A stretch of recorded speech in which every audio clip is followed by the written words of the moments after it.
L'armée syrienne remporte une guerre contre Israël. Naaman, commandant en chef syrien, rentre dans son pays avec de nombreux prisonniers, dont une petite fille qui sera au service de sa femme. Cet homme, fort et vaillant, est lépreux. La femme de Naaman est souvent silencieuse et triste, car elle sait que la lèpre est une terrible maladie contagieuse.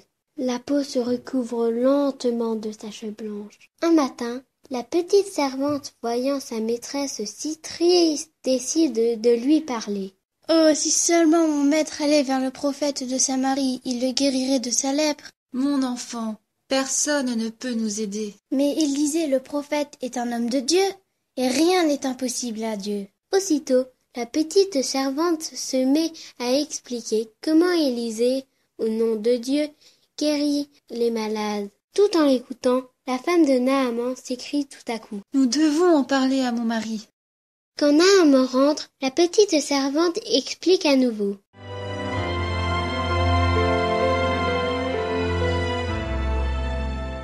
Pourquoi n'irais-tu pas trouver le roi pour savoir ce qu'il en pense ? Je vais demander l'avis du roi. Un serviteur introduit Naaman auprès du roi de Syrie.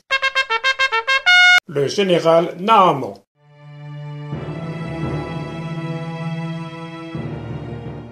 Après l'avoir écouté, le roi promet à Naaman d'écrire une lettre en sa faveur au roi d'Israël. Emportant des présents, Naaman et ses serviteurs se mettent en route pour Israël.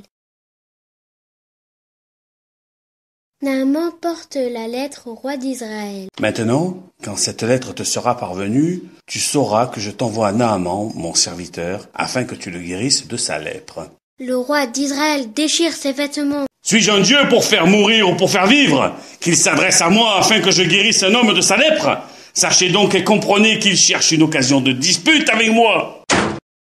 Lorsqu'Élisée, homme de Dieu, apprend que le roi d'Israël a déchiré ses vêtements, il envoie dire au roi: « Pourquoi as-tu déchiré tes vêtements? Laisse-le venir à moi, et il saura qu'il y a un prophète en Israël. » Naaman et ses serviteurs arrivent donc chez Élisée. Le prophète lui fait dire par un messager: « Va et lave-toi 7 fois dans le Jourdain, et tu seras guéri. » En colère, Naaman s'en va. Naaman fait demi-tour avec fureur pour rentrer en Syrie.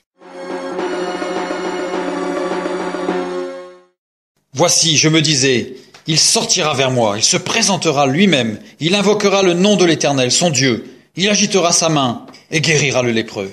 Les fleuves de Damas, l'Abana et le Parpar, ne valent-ils pas mieux que toutes les eaux d'Israël? Ne pouvais-je pas m'y laver et devenir pur? Mais ses serviteurs s'approchent. « Mon père, si le prophète t'eût demandé quelque chose de difficile, ne l'aurais-tu pas fait? Combien plus dois-tu faire ce qu'il t'a dit? Lave-toi et tu seras pur. » Le général change d'avis et se dirige vers le Jourdain. Arrivé près des berges, sous le regard de ses serviteurs, Naaman enlève son riche manteau et plonge dans le Jourdain 1 fois, 2 fois, 3 fois, 4 fois, 5 fois, 6 fois, 7 fois. Dieu a guéri Naaman.